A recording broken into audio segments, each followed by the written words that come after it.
Hello, I'm Nathaniel Hayes. Video introduction of myself. Um, Grad student here. Super excited to be at the Citadel my first semester. Can't wait. I'm currently a second lieutenant in the Army. I spent some time enlisted, did ROTC through a normal university like a normal person, and here I am now. One of those leadership stories that I want to go over actually doesn't have to do with ROTC. Bones, my cat. Anyways, doesn't have to do with ROTC, but one of the things I've done since being enlisted, spending some time in the Michigan Army National Guard in general, is doing funeral honors through the state program. And one of the ones that sticks with me is my first time leading a mission as a second lieutenant. I'd led missions as a sergeant and even as a specialist prior to that, but for this particular funeral, first time as a second lieutenant being in charge. And I happened to go out with, can't remember her name, Corporal was her rank, is what it is. But she was one of the full-time staff that worked for the state, specifically the Grand Rapids area, which covered a pretty major geographic region of West Michigan, where I'm from. And I'd worked with her once before, but this particular funeral that we were sent to go on was a little weird. The start time wasn't the show time, and normally those two things are more or less the same. Typically, we show up 30 to 45 minutes early so that we can prepare, do our thing. But we showed up, and the service had already been going, stuff was already happening, and it's also winter in Michigan, or fast approaching. Not quite any snow on the ground, but the days are short and things go by fast. And it was already getting fairly late when our showtime was about 5 o'clock.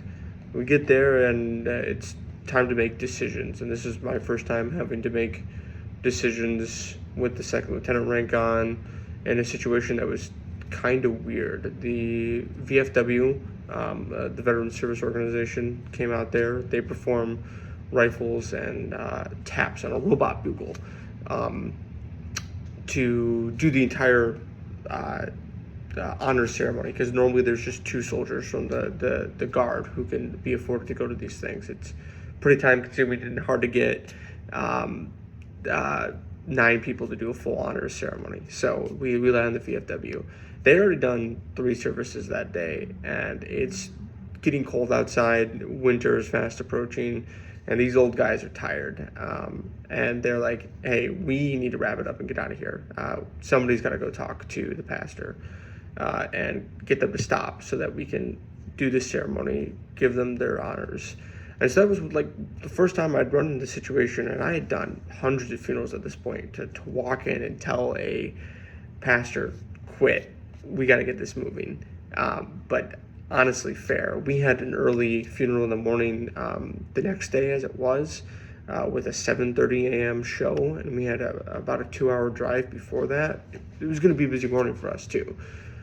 So making that decision of, hey, I need to go talk to the pastor, it is going to be what it is. And we hit him with that, we need to do this funeral right now. Sun is going down, can't shoot the rifles outside past dark like this. The old guys have already done 3 funerals. They need to go home. They're tired and cold.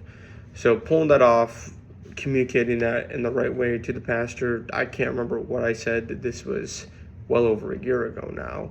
But advocating for the VSO, for the VFW old guys who weren't, they don't have to listen to me. They're just there to do their thing in conjunction with us. We're a team. And then also advocating for myself and the corporal, who we had missions to do the next day as well.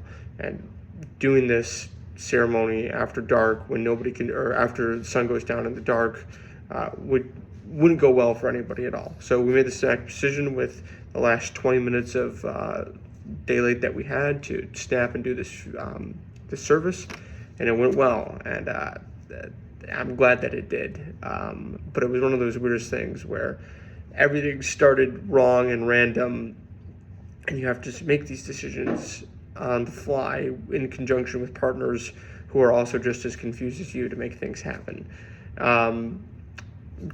Going over to the readings and stuff that we had to go over through, the interview with Denna Brigger, the captain, was super interesting.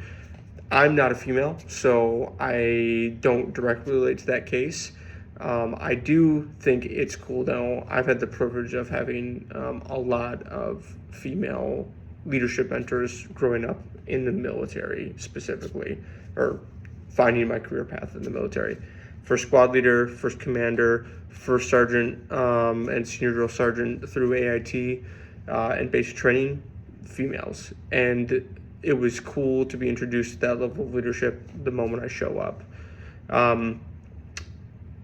And it also reflects some different leadership styles. Some of the things that we found in the reading that we had to do, that PDF, where it breaks the difference between functions of management and leadership, where they're not quite the same thing, but they do align up in how leadership and organizations are made.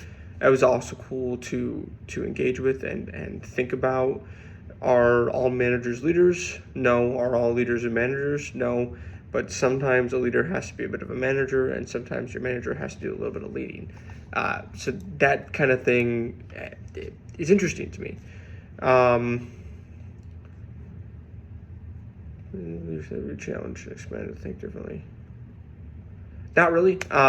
This is some pretty module one, basic introduction to leadership. I'm sure that we're gonna go over more.